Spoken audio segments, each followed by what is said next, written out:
Salut les amis, alors me voici de retour un peu pour de la technique, de la technologie, et ceci dans le contexte, vous savez, je suis un joueur, un gamer, un pilote virtuel sur anciennement FSX et puis maintenant sur FS 2020, un jeu très impressionnant, hein, qui a encore beaucoup de bugs, mais très impressionnant du point de vue graphique, et qui malgré une petite config, a un rendu graphique sans aucune mesure avec la version FSX, même en l'équipant avec tous les add-ons que vous vouliez pour en améliorer le graphisme et le réalisme. Voilà. Donc bon, moi petite version, j'ai fait une vidéo, ça marche très bien. Il y a les bugs que j'ai et que vous avez sans doute. On fait avec et on attend que ça soit corrigé, bien qu'on aurait préféré qu'il n'y en ait pas. Donc aujourd'hui, je voulais vous parler d'un logiciel qui s'appelle Space Desk. Alors Space Desk, je l'ai utilisé hier pour la première fois et je dois dire que j'ai été assez bluffé. Space Desk, son principe, c'est qu'en fait, vous allez pouvoir faire du multi-écran ou de l'extension d'écran, non plus sur un deuxième écran que vous brancheriez sur votre carte graphique, hein, qui posséderait plusieurs sorties, mais par le réseau de votre maison, le réseau internet de votre maison, donc votre intranet, par donc protocole TCP/IP, et soit par Wi-Fi, soit par Ethernet. Et vous allez pouvoir donc associer l'image, votre copie d'écran, sur ou l'extension de bureau, exactement ça on va le cacher, beaucoup de spam, l'extension de bureau sur votre autre support. Alors ce support va pouvoir être un téléphone ou une tablette, aussi bien Android que Apple, donc iPhone, mais également il y a une fonction que je n'ai pas essayée, mais il n'y a pas de raison qu'elle ne fonctionne pas, c'est à travers un navigateur web. C'est-à-dire vous allez sur un autre support, PC, tablette, voire même Linux, hein, il n'y a pas, à partir du moment où ça passe par un navigateur web, même Linux, vous allez avoir la copie, l'extension de bureau sur l'autre écran. Et là, par exemple, si vous êtes en cas de simulateur de vol et que vous avez votre écran qui est consacré vraiment au visuel de votre pilotage, et sur l'autre, vous voulez mettre les menus déroulants, par exemple pour l'ATC, pour la cartographie, pour les changements de vue, vous avez, avec votre souris, vous glissez la souris vers la droite pour la faire sortir de l'écran, et elle apparaît sur l'écran de votre tablette, et vous cliquez sur la tablette avec votre souris, vous la pilotez, tout comme vous piloteriez ceci sur un système avec deux écrans d'ordinateur, tels que par exemple l'utilisent les développeurs ou autres personnes qui font beaucoup de bureautique de façon professionnelle et qui veulent avoir être dans l'efficacité et puis l'amélioration de l'écran. Bon, par exemple, moi dans mon taf, je suis équipé pour, même si je l'utilise plus en ce moment puisque je suis plus du tout sur des projets informatiques, mais j'ai le PC portable et j'ai un socle, je branche derrière l'écran 17 ou 19 pouces, je crois que c'est un 19, ouais, 19 pouces, et donc je travaille sur deux écrans simultanément à partir de mon seul PC portable.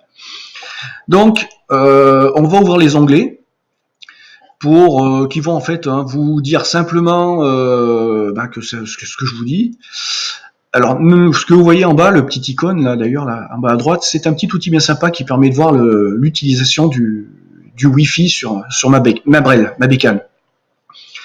Alors, la primary machine, c'est celle qu'on va appeler entre guillemets, le serveur.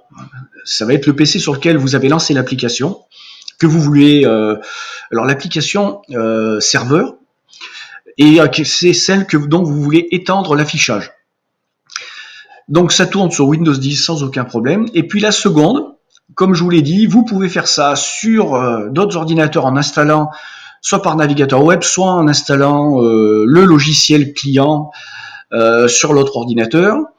Ce qui va y avoir un logiciel serveur, un logiciel client. Soit Android, alors regardez quand même la version 4.1, hein, je sais plus où c'est qu'on en est. iOS, voilà, donc iPhone et consorts, et tous les navigateurs web qui supportent l'HTML5. Donc vous voyez, ça envoie du steak. Ensuite, concernant les réseaux, TCP/IP v4, et puis V6, pas encore, hein, je vous fais la traduction. Alors, Ce que j'ai pu tester, c'est qu'on pouvait sur le téléphone, on pouvait également cliquer sur le téléphone et ça faisait ouvrir le clavier virtuel pour pouvoir saisir des données là où on voulait faire. C'est-à-dire que c'est vraiment quelque chose qui est interactif, qui a utilisé le potentiel d'interactivité et d'interaction de votre support. Licence, support et download, ben voilà, on va aller chercher directement. Vous avez le manuel. Pour Windows 10, donc moi j'ai installé cette application, cette version-là. C'est ce qui est un logiciel plus un driver. J'ai toujours pas reconfiguré ce bazar, mais enfin bon, maintenant je crois que ça changera plus. Avec un bémol, notamment, il semblerait que sur les cartes vidéo de cette marque-là, il y ait quelques problèmes. Moi je suis sur Nvidia, zéro souci. Alors ensuite, alors donc secondary, donc ça veut dire pour le logiciel client, celui sur lequel vous voulez afficher la copie d'écran en passant par le réseau TCP/IP. Windows 10, bien sûr, voilà. Apple et puis Google. Et puis ici, si vous ouvrez là, bah, ça vous ouvre la page web. Et là, vous avez l'adresse IP à rentrer. Voilà, donc moi je vous donnerai pas la mienne. Donc quoi que vous savez, hein, on est soit dans le 192, 168, 0 ou 1, ça va dépendre de beaucoup. Et puis là, bah, tu es censé pouvoir te connecter. J'ai pas fait l'essai, c'est une version bêta, mais il y a par exemple que ça fonctionne pas, peut-être même avec quelques petits aléas, ce qui est assez génial. Alors par exemple, moi j'ai fait l'essai hier, j'ai fait l'essai sur mon téléphone, et j'ai fait mon essai sur ma télévision qui a une box Android. J'ai installé l'application client de la box Android. Directement, ça m'a trouvé... d'ailleurs, est-ce que je devrais pas lancer l'application? Oui. Allez, est-ce que... où c'est que ça a pu? Space Disk. On va faire ça. Je vous la présente quand même un minimum. Voilà. L'icône se trouve là. Donc quand vous la lancez, voilà, ça veut dire machine serveur. Ensuite, ça vous donne l'adresse locale de votre machine sur laquelle vous avez installé le logiciel. Et puis ensuite, ici, vous allez avoir plusieurs pages de settings. Donc là, justement, quand vous cliquez ici, ça vous renvoie sur la page Windows qui va vous permettre de gérer le multi-affichage. Donc là, vous dans plusieurs affichages, je ne l'ai pas puisqu'en fait, j'ai pas fait la connexion avec un autre support. Est-ce que je pourrais le faire? Oui, tiens, on va le faire. Bah, comme ça, je pourrais vous montrer au moins par la webcam. Il n'y a pas de raison que ça marche pas. Hop, alors, elle est où l'application Space Disk?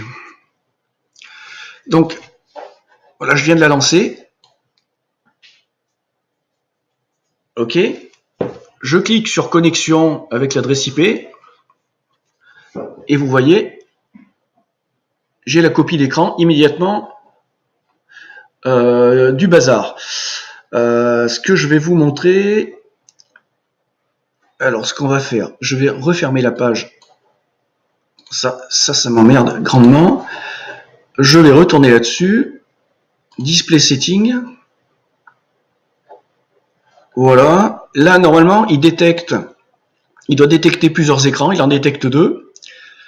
Et dupliquer les affichages, non. Et là, vous faites étendre. Et voilà, en fait, vous vous retrouvez avec le bureau en annexe. Je vais faire conserver, bien sûr. Vous vous retrouvez donc, je vais tout fermer, avec l'écran annexe. Et par exemple, je vais tenter le coup. Je vais transférer ici. Par contre, il faut que je vois... parce que j'ai tout fermé. J'ai tout fermé, je vois plus du tout mon image. Je sais plus où j'en suis en fait là tout de suite. C'est parce que j'ai fermé les fenêtres. Et voilà, en fait, si vous voyez, ah ben non, vous voyez pas. Si, vous devez voir. Vous voyez l'écran. Ah, c'est la merde.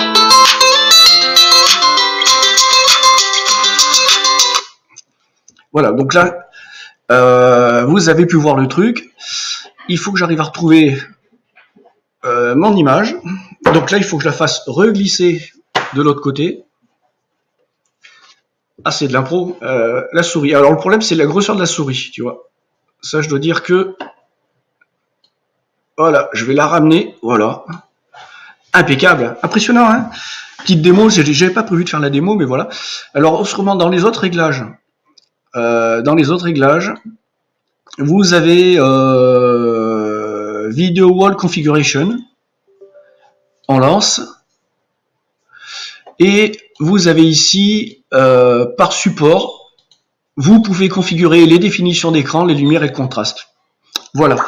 Je vous laisse, parce que je vous ai fait la démo en direct, comme quoi ça marchait. Donc là, téléphone Android. Vous avez vu que la souris était toute petite. Normalement, enfin vous l'avez d'ailleurs sans doute pas vu, normalement en changeant les dimensions d'affiché ici pour le support destinataire, vous devriez changer tout cela et avoir un rendu qui permettrait notamment de voir la souris. Bon, sur ce je vous laisse, très important parce que là j'ai reçu un coup de fil qu'il faut que je rappelle. Allez, j'espère que cette vidéo vous aura donné